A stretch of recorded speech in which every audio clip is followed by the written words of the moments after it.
4G Nation, this is it, the final stop on our July tour of the Founding Fathers, and we've saved the big one for last. George Washington, the man who led the Revolution, the man who crossed the Delaware in the dead of night, in the dead of winter, against all odds, and shocked the world by beating the most powerful army on earth. The man who turned down the crown. Yes, they wanted to make him king, and instead said, "I'll serve as the executive, a president." And in doing so, he showed the world that America would not bow to monarchy, but would stand as a republic, led by the consent of the governed. Washington wasn't just a battlefield hero, though he was as tough as the oak stock of his musket. In his early life, he was a frontier surveyor, a militia officer, a man hardened by wilderness and war before America even had a name. That toughness and bravery carried him through 8 grueling years of revolution, holding an army together with spit, grit, and sheer willpower. And before the first shot was fired at Lexington and Concord, George and Martha Washington were already working to stir the spirit of liberty in their fellow colonists.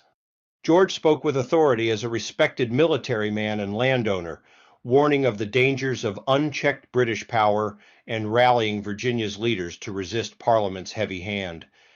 His voice carried weight, and he used it to convince others that the fight for self-government was worth the risks. Martha Washington played her part just as powerfully, though history too often glosses over it.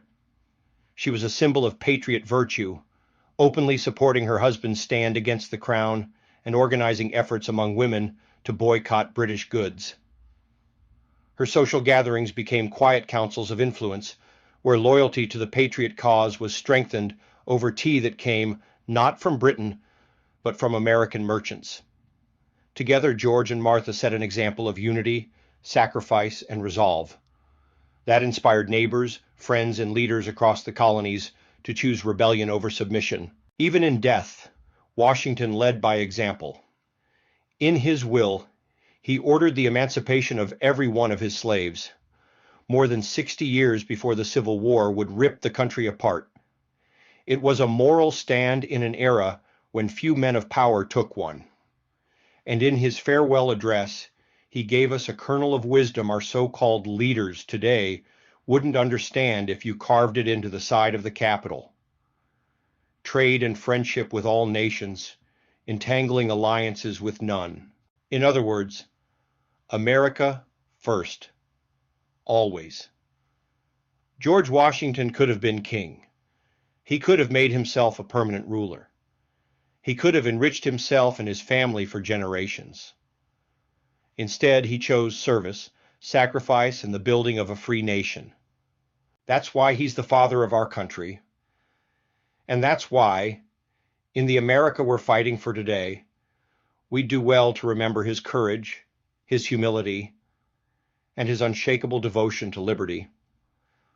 God bless George Washington. God bless America. 4G Nation, thank you for taking this journey with us through the lives of 8 founding fathers in July, the month our nation was born.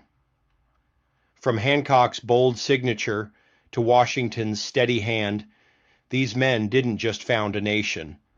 They lit a torch of liberty we're still fighting to keep from being snuffed out today.